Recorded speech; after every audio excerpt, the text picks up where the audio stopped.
لله رب العالمين والصلاة والسلام على سيد المرسلين أما بعد فأعوذ بالله من الشيطان الرجيم بسم الله الرحمن الرحيم متكئين فيها على الأرائك لا يرون فيها شمسا ولا زمهريرا قال الله تبارك وتعالى في شان حبيبه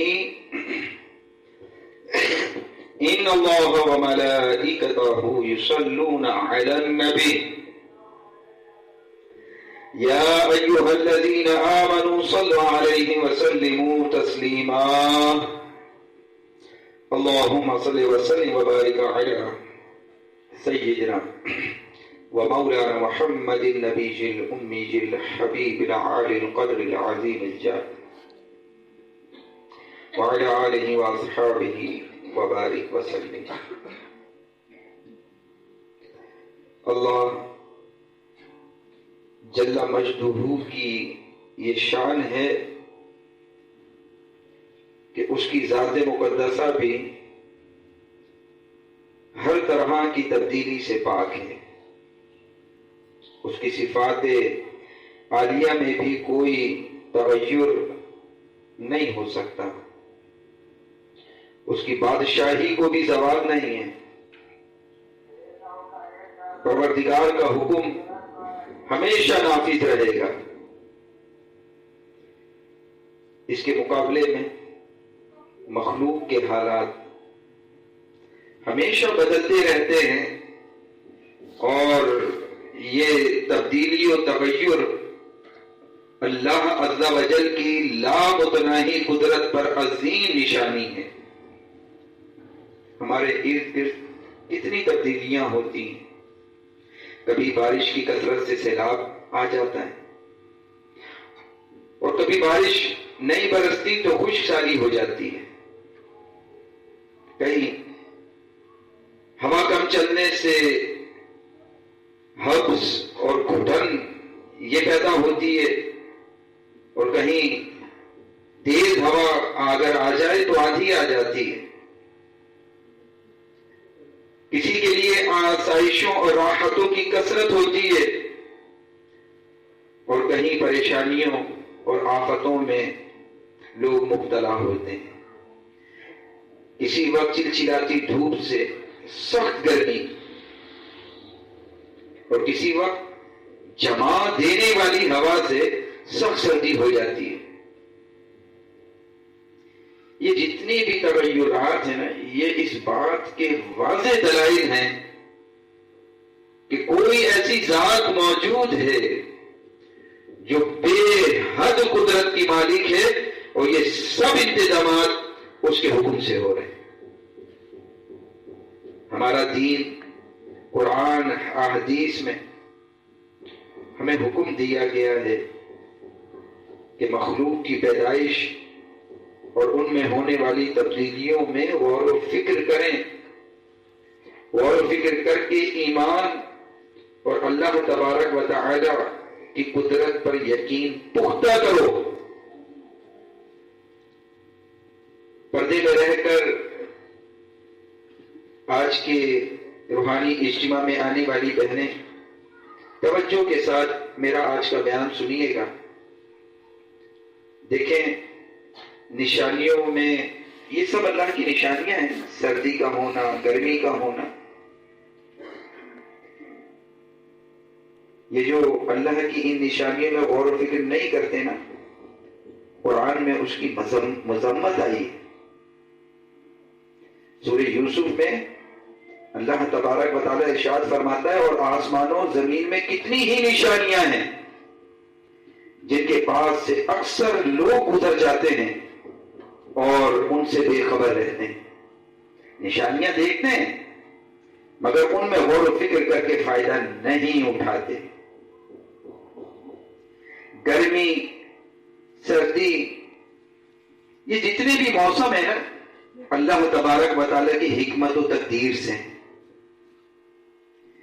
یہ ہمیں قدرت الہیہ میں غور و فکر کی دعوت دینے کے ساتھ ساتھ نافرمانوں پر ہونے والے عذاب الہی کی مختلف صورتیں بھی یاد دلاتے رہتے ہیں۔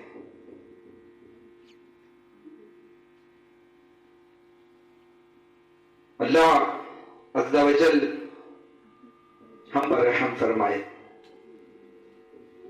دنیا دار الاسباب ہے، اس میں اللہ عز و جل نے ہر چیز کا کوئی نہ کوئی سبب رکھا ہے۔ دھوپ ہوتی ہے تو گرمی ہو جاتی ہے، ٹھنڈی ہوا چلتی ہے تو سردی ہو جاتی ہے۔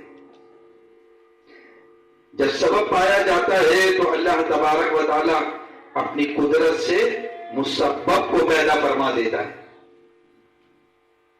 اب دیکھیں جیسے دوا جو ہے یہ بیماری سے شفا کا سبب ہے، مگر حقیقت میں شفا اللہ تعالیٰ اپنے کرم سے عطا فرماتا ہے۔ یوں ہی بھوک مٹانے کے لیے ہم کھانا سبب ہے بھوک مٹانے کا، مگر سحری یعنی پیٹ کا بھر جانا، سحری ہو جانا، یہ رحمت الہی سے ہی ہوتا ہے۔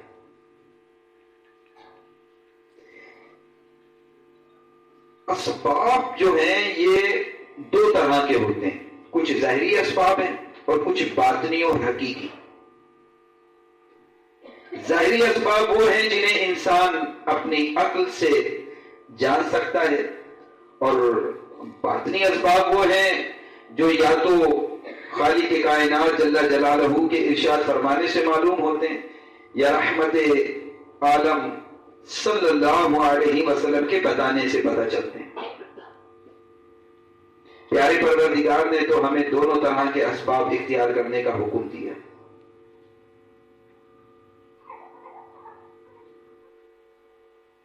اللہ عز و جل نے اپنے نیک بندوں کے لیے، فرما برداروں کے لیے جنت میں ایسی عظیم الشان نعمتیں پیدا فرمائی ہیں کہ ان کا تصور بھی نہیں کیا جا سکتا، اور اپنے نافرمانوں کے لیے جہنم میں مختلف قسم کے ایسے ہولناک عذاب رکھے ہیں، اللہ کی پناہ۔ جہنم کے کچھ مقامات ایسے ہیں جہاں اس قدر تیز گرمی ہے کہ اس کا تصور بھی ممکن نہیں۔ لیکن میں آج جس موضوع پہ بات کروں گا وہ ہے سردی۔ ہر آدمی سردی ٹھنڈک، اللہ عز و جل نے جہنم میں کچھ طبقات میں سردی اتنی شدید رکھی ہے کہ دنیا کی سخت ترین سردی کا بھی اس کے ساتھ کوئی تقابل نہیں ہے۔ صحیح بخاری کی حدیث 536 اور مسلم شریف کی حدیث ہے 617۔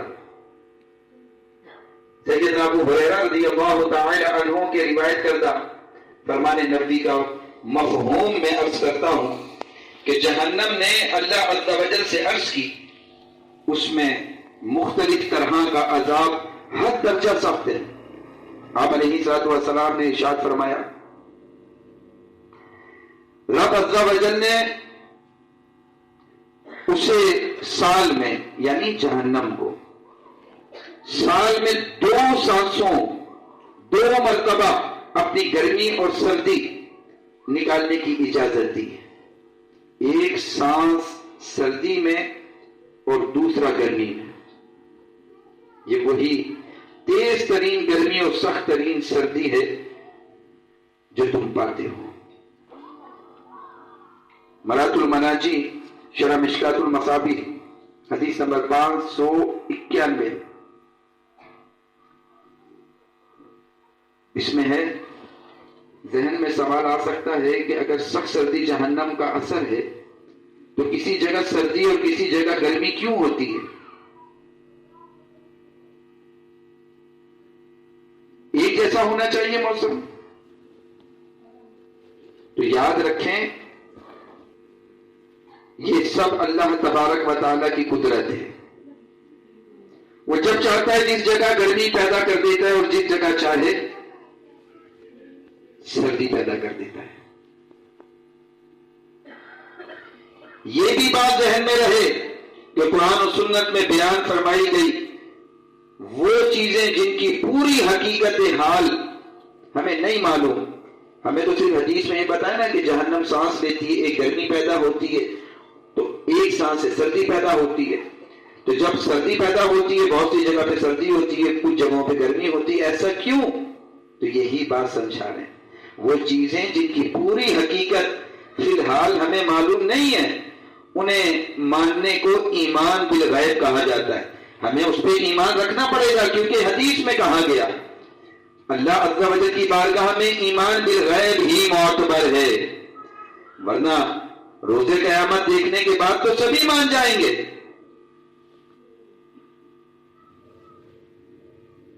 یہ جو سردی آتی ہے عموماً ہمارے یہاں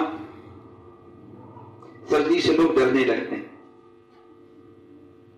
ویسے گھروں میں آئس کریم منگوا کے کھائیں گے، ٹھنڈا پانی پیئیں گے، لیکن جہاں محنت اور کام کرنے کی بات آئے گی، نماز پڑھنے کی بات آئے گی تو پھر زبان پہ آتا ہے سردی ہے.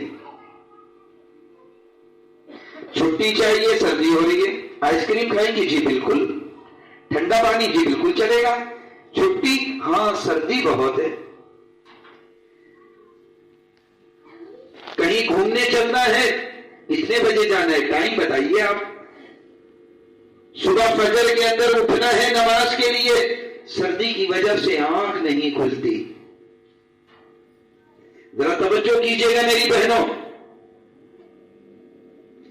دین متین ہمیں سکھاتا ہے کہ ہمیں ہر حال میں اللہ کی طرف رجوع کرنا چاہیے اور اس کی ناراضگی اور عذاب سے ڈرتے رہنا چاہیے. گرمی میں جہنم کی تپش کو یاد کر کے اللہ تعالیٰ کی نافرمانی سے بچیں اور سخت سردی میں جہنم کی بے پناہ ٹھنڈک کو یاد کر کے خود کو سنواریں. اللہ کریم کی بارگاہ میں دعائیں کریں کہ وہ ہمیں دوزخ سے اپنی پناہ عطا فرمائے. جہنم کی ٹھنڈک بھی بہت بری ہے، اس کی تپش بھی بہت بری ہے. روایت کے مطابق جب مسلمان سخت سردی والے دن کہے اللہ کے علاوہ کوئی لائق عبادت نہیں،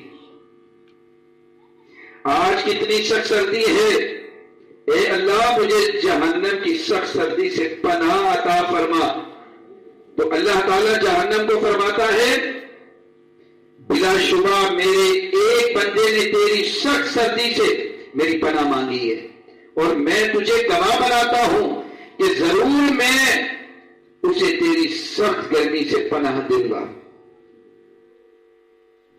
میری بہنوں، پردے میں رہ کر سننے والی، سردی کی شدت میں سردی کی رٹ لگانے کے بجائے اللہ تعالیٰ سے دعا کرنے میں مصروف ہوں اور توبہ کرتے ہوئے نافرمانی سے بچیں.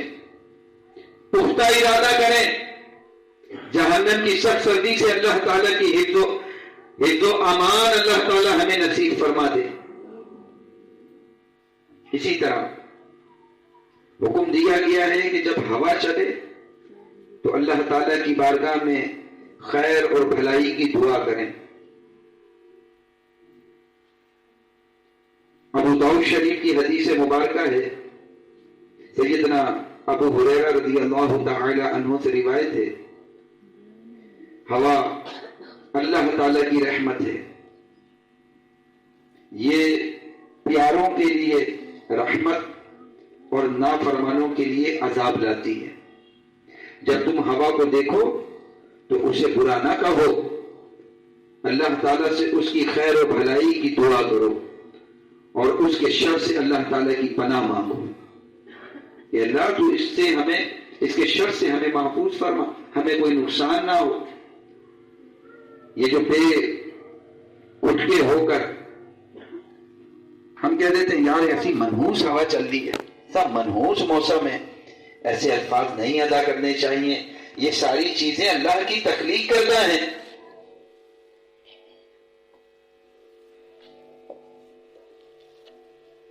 سعادت مندی اور خوش نصیبی کیا ہے؟ میں آپ کو بتاؤں، اس کی ایک نشانی یہ بھی ہے کہ اللہ تعالیٰ نیکیوں میں اضافے کا موقع بھی عطا فرماتا ہے. جب یہ بندہ نیکیاں کرنے لگے نا، سعادت مندی کی یہ ایک نشانی ہے، اور اس سے جب موقع ملے تو اس سے فائدہ اٹھانے کی توفیق بھی اللہ دے دے تو یہ سعادت مندی کی. ویسے تو ہر موسم اور ہر حالت میں اللہ تعالیٰ کی اطاعت کر کے نیکیوں میں اضافہ کی کوشش کرنی چاہیے، مگر کئی ایسے امور ہیں جو اللہ تعالیٰ کو بہت محبوب ہیں، اور انہیں موسم سرما میں انجام دینا بہت آسان ہوتا ہے. اس اعتبار سے یہ بات کہی جا سکتی ہے کہ موسم سرما یعنی سردیاں نیکیوں میں اضافہ کرنے کا بہترین موقع فراہم کرتا ہے. مسند احمد کی حدیث ہے، ابو سعید سعد بن مالک خدری رضی اللہ تعالی عنہ یہ روایت کرتے ہیں کہ محبوب خدا صلی اللہ تعالی علیہ وسلم نے ارشاد فرمایا، سنو سنو مومنو، سردی کا موسم مومن کے لیے بہار کی طرح ہے. اللہ کے محبوب کیا فرما رہے ہیں؟ سردی کا موسم مومن کے لیے بہار کی طرح ہے. جس طرح موسم بہار میں سبزہ اور زمین کی پیداوار بکثرت ہونے کی وجہ سے لوگوں کو خوب فائدہ حاصل ہوتا ہے نا، ایسے ہی سردی کے موسم میں مسلمان زیادہ عبادت کر کے اپنی نیکیوں میں خوب اضافہ کرتا ہے. ہم کیا کر سکتے ہیں؟ آئیں میں آپ کو بتاتا ہوں. دیکھیں، اللہ تعالیٰ نے ماہ رمضان المبارک کے روزے فرض کیے ہیں نا، کیے ہیں. ان کے علاوہ روزہ رکھنا لازم نہیں ہے. ہاں، رمضان میں لازم ہے، ٹھیک ہے. ہاں، ہماری شریعت شوق دلاتی ہے کہ نفلی روزے رکھیں، اور نفلی روزہ رکھنا رب عز و جل کو بہت پسند ہے. حسب استطاعت نفلی روزے ہمیں رکھنے چاہیے، اس کا اہتمام کرنا چاہیے. جو اللہ کے ولی ہیں نا، وہ تو گرمیوں میں بھی نفلی روزوں کا سلسلہ جاری رکھتے ہیں.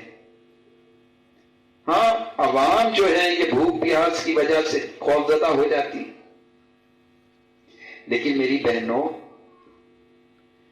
گرمی کے دن بہت لمبے ہوتے ہیں، طویل ہوتے ہیں. موسم سرما میں دن بہت چھوٹے ہوتے ہیں. شدید بھوک پیاس کا بھی کوئی خوف نہیں ہوتا. روزہ بہت آسان ہوتا ہے اور ثواب بھی پورا ملتا ہے. اپنی عادت بنائیں. اعلیٰ حضرت رحمت اللہ تعالی علیہ اپنے ملفوظات میں ارشاد فرماتے ہیں کہ جو شخص جمعے کے ساتھ ایک دن ملا لے، یعنی جمعرات کو ملا لے یا ہفتے کا دن ملا لے، 2 روزے رکھ لے، اللہ تعالیٰ اسے 10,000 روزے رکھنے کا ثواب عطا فرماتا ہے.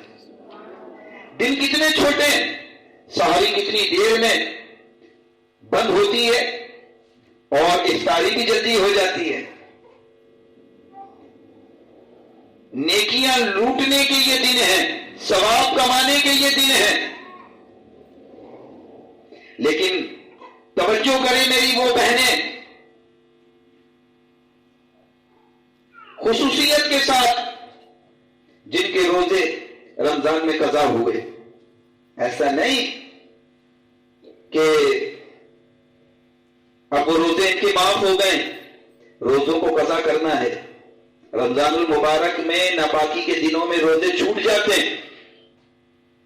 کچھ عقل مند ایسی بہنیں ہیں جو ان روزوں کو قضا کر لیتی ہیں، لیکن اکثریت بھول جاتی ہے.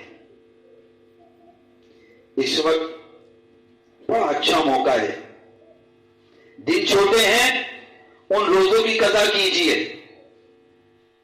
رمضان میں جن کے روزے قضا ہوئے تھے بیماری کے سبب، ناپاکی کے سبب،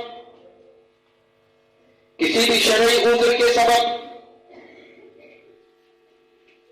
انہیں قضا کرنا لازم ہے، قضا کرنا لازم ہے۔ یہ دن بہت چھوٹے چھوٹے ہیں، اس میں روزہ اگر آپ لوگ رکھیں گے تو کوئی مسئلہ نہیں ہوگا۔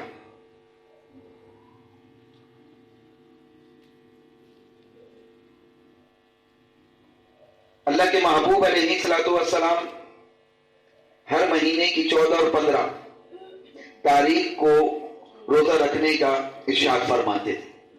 مستحب ہے، اپنی عادت بنائیں، عبادات کرنے کے لیے اپنی عادت اس طرف ڈھالیں کہ ہمیں نمازوں سے، روزوں سے پیار ہو، ہے نا؟ دن اور رات دونوں کو اللہ نے پیدا کیا ہے، مگر رات کی تنہائی میں اللہ تعالیٰ کے حضور سجدہ ریز ہونے کا اپنا ہی لطف ہے۔ اس وقت اللہ تبارک و تعالیٰ کی رحمت بھی خوب جوبن پر ہوتی ہے۔ اب دیکھیں نا کہ گرمیوں میں رات کے وقت اٹھنا، نماز پڑھنا قدرے مشکل ہے سردیوں کے مقابلے میں۔ آپ کہیں گے کیسے؟ دیر میں سوتے ہیں، راتیں چھوٹی ہوتی ہیں، نیند پوری نہیں ہو پاتی، جبکہ سردیوں میں عموماً ہم جلدی سو جاتے ہیں اور ہماری آنکھ کھل جاتی ہے۔ ادھر بہت ساری بہنیں بیٹھی ہوں گی جن کی آنکھ نماز کے وقت کھل جاتی ہے، لیکن وہ ڈھیٹ بنی ہوئی لیٹی رہتی ہیں۔ گھر کا کوئی فرد اٹھتا ہے نماز کے لیے، یہ منہ چھپائے بلینکٹ میں، رضائی میں لیٹی رہتی ہیں، اٹھنے کی توفیق نہیں ہوتی، نیند پوری ہو جاتی ہے لیکن اٹھ کر نماز نہیں پڑھتی۔ محبوب خدا نے تو فرمایا مومن کے لیے سردی بہار ہے۔ ارے اٹھیے، ہمیں اتنا پیارا موقع ملتا ہے، گرمیوں میں تو نیند پوری نہیں ہو پاتی لیکن سردیوں میں تو اٹھ جائیں، فجر سے پہلے اٹھیں، رات کی تنہائی میں اللہ تبارک و تعالیٰ کے حضور سجدہ ریز ہوں، اس سے مانگیں، کوئی آواز نہیں، ہر طرف خاموشی ہوتی ہے، سردیوں کی راتیں لمبی ہوتی ہیں، آخری پہر میں آپ اٹھیں، وضو بنائیں، ہیں؟ میں سنن کبریٰ کی ایک حدیث سناتا ہوں۔ ابو سعید خدری یہ محبوب علیہ الصلوۃ والسلام کا فرمان نقل کرتے ہیں، سردی مومن کے لیے بہار کی طرح ہے، سردیوں کا دن چھوٹا ہوتا ہے چنانچہ وہ اس میں آسانی سے روزہ رکھ لیتا ہے، اور رات لمبی ہوتی ہے، وہ اس میں بلا مشقت قیام کرتا ہے۔ حدیث پاک کے مطابق رات کے آخری تہائی حصے میں، یہ بخاری کی حدیث بھی ہے، اللہ تبارک و تعالیٰ کی طرف سے ارشاد ہوتا ہے، ہم رونا روتے رہتے ہیں، ہم بیمار ہیں، شادی کا مسئلہ ہے، گھر میں رزق کا مسئلہ ہے، اولاد نافرمان ہے، عجیب گھر کے اندر بے برکتی ہے، لڑائی جھگڑے ہیں۔ ارے محبوب علیہ الصلوۃ والسلام ارشاد فرما رہے ہیں، بخاری کی حدیث کیا 1145 رات کے آخری تہائی حصے میں اللہ تعالیٰ کی طرف سے ارشاد ہوتا ہے، کون ہے جو مجھ سے دعا مانگے؟ ارے مانگو، میں اس کی دعا قبول کروں گا۔ کون ہے مجھ سے سوال کرے، میں اسے عطا کروں۔ کون ہے جو مجھ سے بخشش کی درخواست کرے کہ میں اسے معاف کر دوں؟ ہے؟ ہم سے اٹھا نہیں جاتا، آنکھ کھل جاتی ہے لیکن گرم بستر نہیں چھوٹتا۔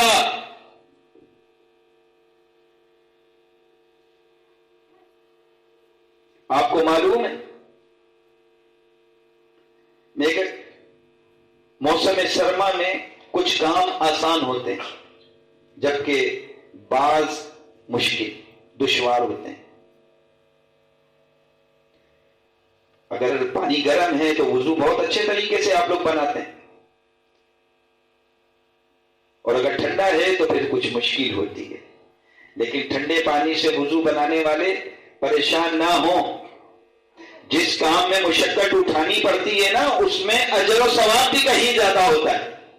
ابو ہریرہ رضی اللہ تعالی عنہ فرماتے ہیں، جان عالم صلی اللہ علیہ وسلم، مسلم شریف کی حدیث 251، حضور نے فرمایا کیا میں تمہیں وہ چیز نہ بتاؤں جس کی برکت سے اللہ تعالیٰ گناہوں کو مٹا دیتا ہے اور درجات بلند فرماتا ہے؟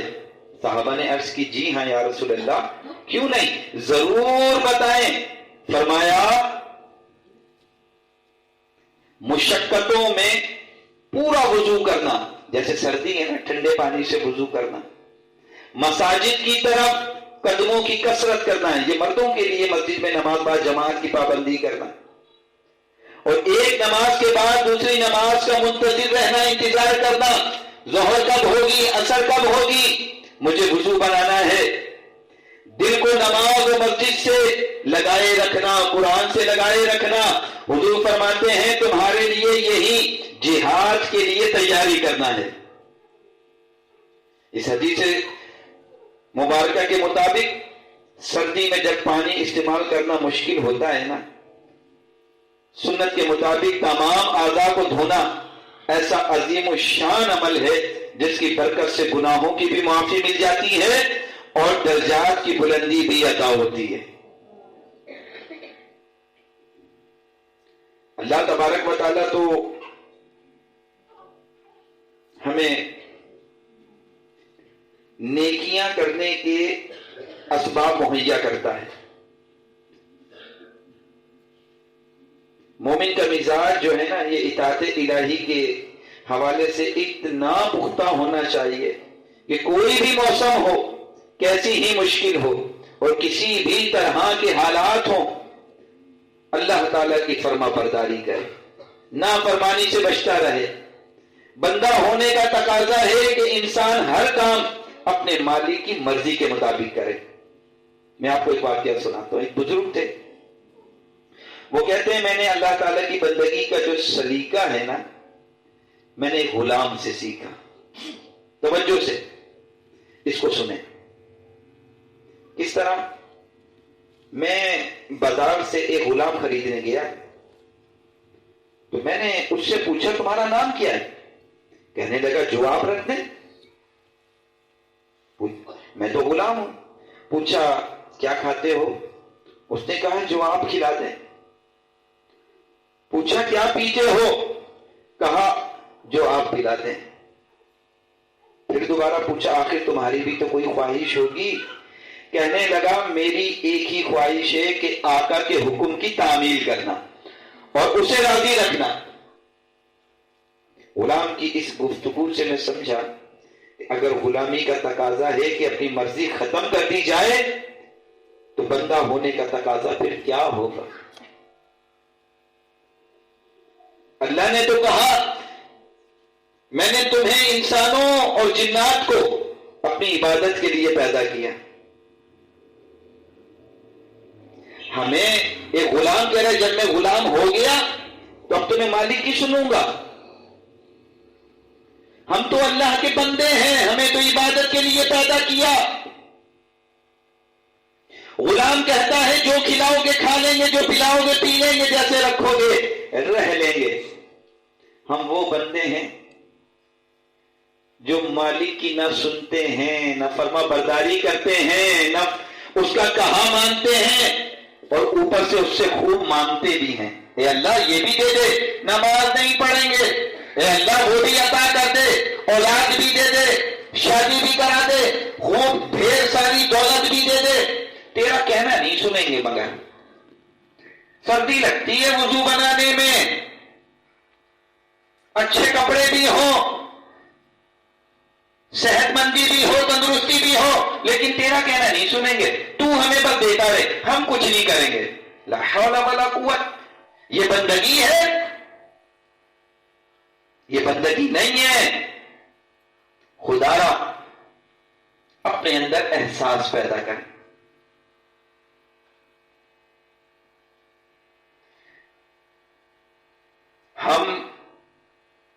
دنیا میں اللہ کی فرما برداری کے لیے بنائے گئے. ہمیں جو رب دے صبر و شکر کر لیں. ہم بالکل اس کا الٹ کرتے ہیں یا نہیں کرتے؟ ہم اس کا کہا مانتے نہیں، اور اس کی جو دین ہے نا، جو وہ عطا کرتا ہے، اس پہ راضی نہیں. اور یہ بھی دے دے، وہ بھی دے دے، یہ بھی کر دے، وہ بھی کر دے، اس کی عطا پہ راضی نہیں ہوتے، لیکن اس کی فرما برداری نہیں کرتے. سردی لگتی ہے، جس طرح جہنم میں تپش کا عذاب ہے نا، اسی طرح سردی کا بھی عذاب ہے. دنیا کی یہاں پہ کراچی میں تو کوئی سردی نہیں ہے. ہاتھ میں تھوڑی دیر ہم برف نہیں رکھ سکتے. ارے سوچو جب ناک کے نتھنوں میں برف پھونس دی جائے گی، جسم پر برف، پیٹھ پر برف، ہر جگہ ٹھنڈک ہوگی، ہم کیسے برداشت کر سکتے ہیں؟ آپ کا عذاب کے احادیث واقعات تو بڑے سنے ہیں، لیکن محبوب خدا علیہ السلام نے فرمایا سردی سردی کہہ کر وضو سے بچنے والوں، نمازیں نہ پڑھنے والوں، جہنم میں سردی کا بھی عذاب ہے. تم آج سردی سے بچ کر نماز چھوڑتے ہو، اللہ تبارک و تعالیٰ جہنم میں جب تمہیں سردی کا عذاب دے گا تو کیا کرو گی؟ کیا کرو گی؟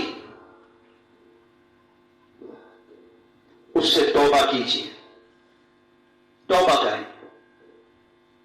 دوسری بات، کسی بھی موسم کو برا نہیں کہنا چاہیے. ہر انسان کی اپنی پسند ہوتی ہے، کسی کو گرمی پسند ہے، کسی کو سردی پسند ہے، لیکن نہ تو گرمی کو برا کہیں، نہ سردی کو برا کہیں، نہ ہواؤں کو برا کہیں. حدیث مبارکہ میں زمانے کو برا کہنے پہ سخت وعید فرمائی گئی ہے. زمانہ خود سے کچھ نہیں ہے، نہ وہ خود کچھ کرتا ہے، اللہ کے حکم کا پابند ہے. اسی طرح سردی و گرمی بھی یہ خود نہیں آتی، اللہ کی پابند ہے، اللہ کے حکم کی پابند ہے.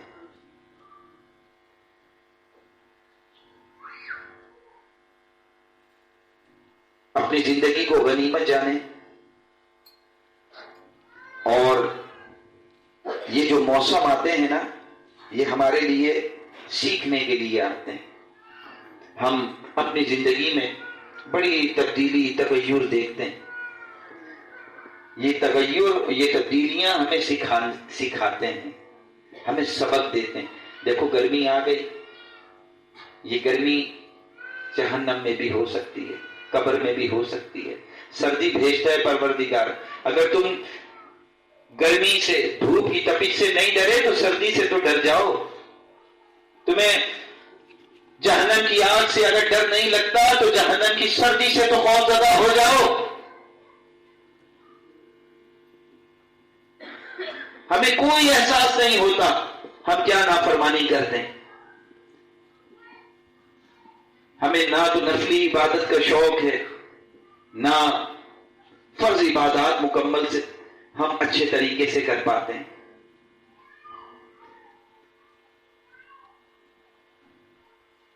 اپنے روزے، جن بہنوں کے رمضان میں روزے چھوٹے تھے، لازمی طور پر ابھی ان دنوں میں، یہ بڑے اچھے دن ہیں، چھوٹے دن ہیں، قضا کر لیں، ورنہ اللہ کی بارگاہ میں حاضر ہوں گے تو کیا جواب دیں گے؟ انشاءاللہ اگر کسی بھی مجبوری کی وجہ سے زندگی میں کبھی بھی روزے قضا ہوئے تو ان کو مطلب رکھنا پڑے گا. جس طرح نماز ہم قضا کرتے ہیں، روزے بھی قضا کر لیں. خدا اس کی طرف ہمارا دھیان نہیں ہوتا. ابھی بڑے چھوٹے چھوٹے دن ہیں، کیلنڈر میں ٹائم دیکھ لیں. ہماری جامعہ میں کیلنڈر ہے، ٹائم دیکھ کے جائیں. جان پہچان والوں سے پوچھیں سحری کا اختتام کتنے بجے ہے، افطار کتنے بجے ہے. آپ روزے رکھ لیں، ہفتے میں 2 روزے رکھیں، جمعرات جمعہ یا جمعہ اور ہفتہ. اگر زیادہ رکھنا چاہیں زیادہ رکھ لیں. اگر جمعے کے ساتھ ایک دن ملاتے تو 10,000 روزوں کا بھی ثواب ملے گا اور قضا بھی ہو جائے گی. خدا زندگی کو غنیمت جانیے. بڑی اسپیڈ سے وقت گزر رہا ہے، زندگی کی ریل گاڑی بڑی اسپیڈ سے دھواں اڑاتے ہوئے بھاگی چلی جا رہی ہے. پتہ یہ کہاں رکے گی؟ سیدھی قبر میں. ہمیں بڑے انتظار ہیں، کسی کو کچھ انتظار ہے. میں سوچتا ہوں میرا گھر بن جائے، میری شادی ہو جائے، میری اولاد ہو جائے، اسی انتظار میں قبر میں پہنچ جائیں گے۔ ارے تقدیر مبرمہ پہ یقین نہیں ہے تمہیں؟ جو کچھ لکھا ہوا ہے وہ مل کے رہے گا، پھر اس انتظار میں اللہ کی نافرمانی کیوں؟ تم ڈپریشن کا شکار ہو گئے، تم ذہنی مریض بن گئے، ہمارے پاس یہ نہیں ہے، ہمارے پاس وہ نہیں ہے۔ تم بہتر جانتے ہو تمہارے پاس کیا ہونا چاہیے۔ جس خالق نے تمہیں پیدا کیا وہ بہتر جانتا ہے تمہیں کیا دینا ہے اور تمہیں کیا نہیں دینا۔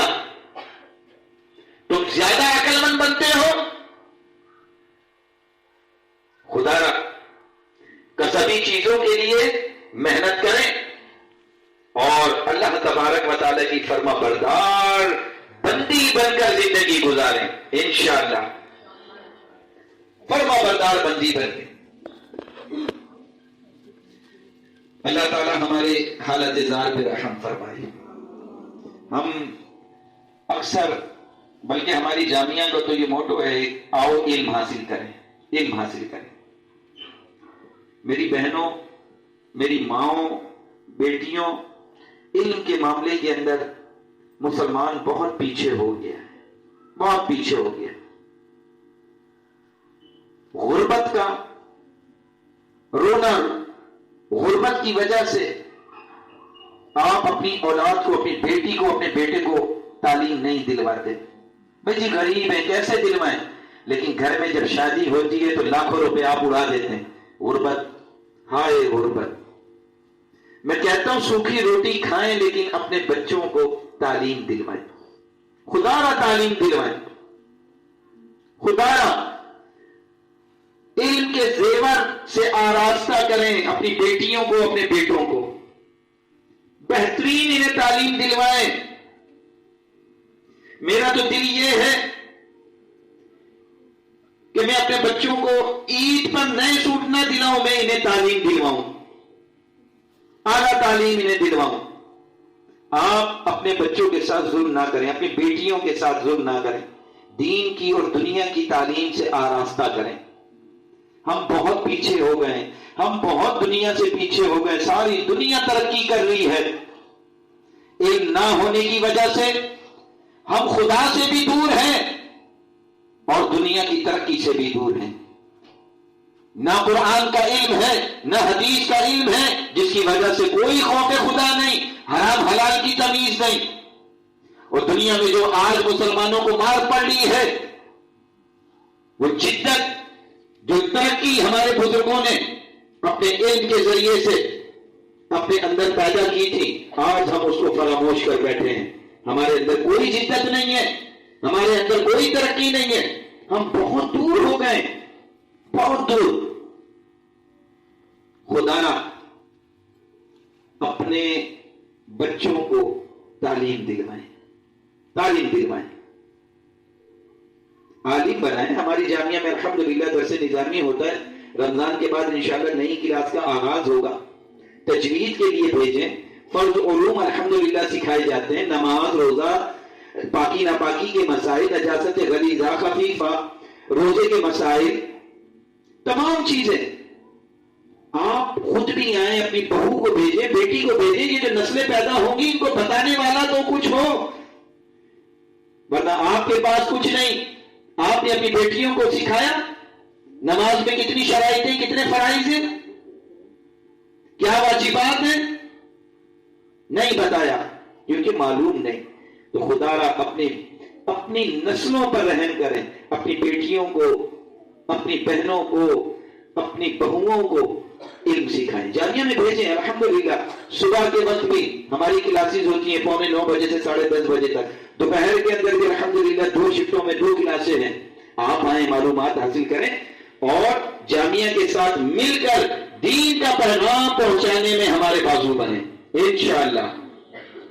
اللہ تبارک و تعالی ہمارا آنا اپنی بارگاہ میں قبول فرمائے، آمین، بجاہ النبی الامین صلی اللہ تعالی